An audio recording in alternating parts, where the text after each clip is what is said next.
So, was there anything else that made you think that the police were more involved? Yeah, soon after that welfare check, now I'm in my mind, police are involved.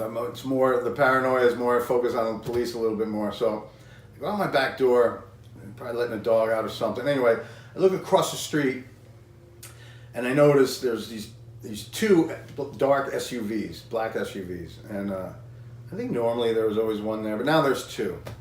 So. And one was like one of those big Suburbans, like the type the federal government drives. I'm like, instantly I'm like, oh my God, the Fed. What are the feds doing watching me? What's that about? And so, just to let them know, I kind of stared right at it. Now looking back, yeah, I get it. No one was in those vehicles, but at the time, because I couldn't see with the sun glare and all, couldn't see in them really. You couldn't tell someone was in them, but I was convinced. They were in there and they were watching me, and now they know I'm watching them. So I couldn't figure out what they were doing there. But I figured, well, if you're going to watch me, I'm going to give you something to look at, and you're going to help me. And I hatched this plan. I'm still not sure if me and Steve are going to have this confrontation with these knives. So I took bandages and I wrapped my wrist, right, and. So I would go outside, I would do stuff in the yard, my wrist is wrapped, it's on their film now. And my plan was, if we did come to this knife confrontation, and assuming I would win, and I had been practicing, so I felt confident, what I would do is right after, I would cut myself, give myself a cut, and say, listen, he had cut me before, this was self-defense, wasn't sure if that not guilty by reason of insanity was going to fly. This might be it. So, I was all over the map with the way I was thinking. So I figured, you guys you guys had it on film, man. You had my injured wrist bandaged up. So, I figured that would just be justification.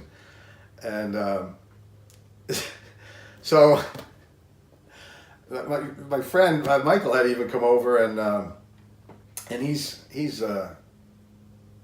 what happened to the wrist? And I'm like, I didn't say, I didn't want to get locked into anything yet, So looking back, again, I haven't asked him. I've seen him since, but, a lot of this stuff doesn't come up. There's so many things that happen. He grew up across the street from me, so he knows my mother and all. So he probably, a good chance, he thought maybe, with the crazy as I was, he might have thought I attempted suicide or something. And he was going to show my mother the picture because he was worried, but I still don't know why. But anyway, I saw him with his phone trying to sneakily take a picture of it. And I looked, and so I'm thinking, this is better than I planned. I'll get it on, this will be on film. This is perfect. I go, dude, you trying to take a picture? Here, take a picture, man. And he did, and he got close, and he took 3 or 4. And I was like, he doesn't know, but he's helping me.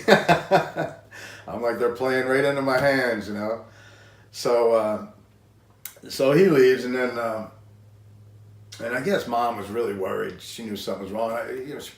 She always worried I wasn't eating right. Meanwhile, I was probably 40 or 50 pounds overweight. I was eating fine.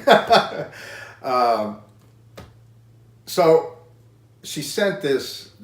She ordered me this prime rib or rib roast or something, and sent it to the house. And it happened to come.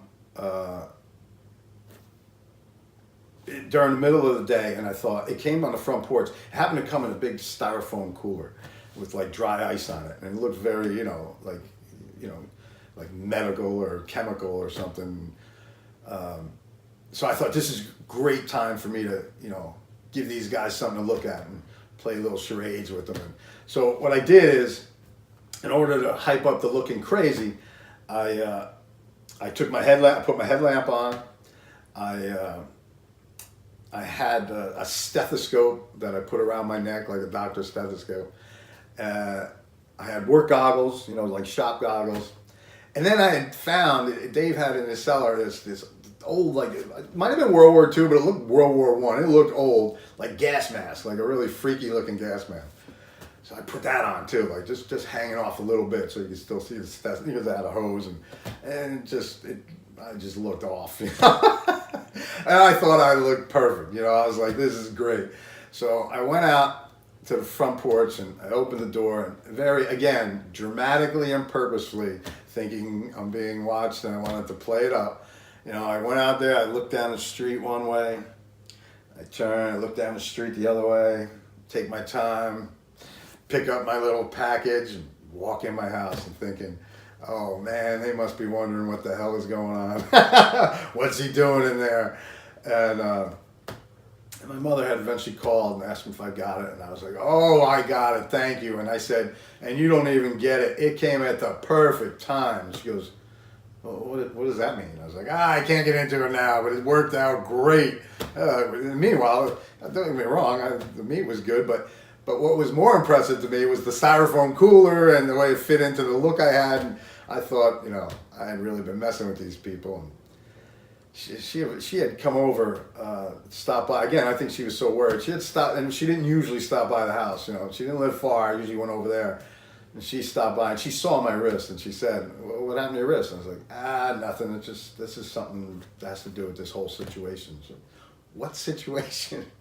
I can't talk about it now. And again, it was just another thing for her to shake her head and be like, what is wrong with my son? I'm losing him day by day.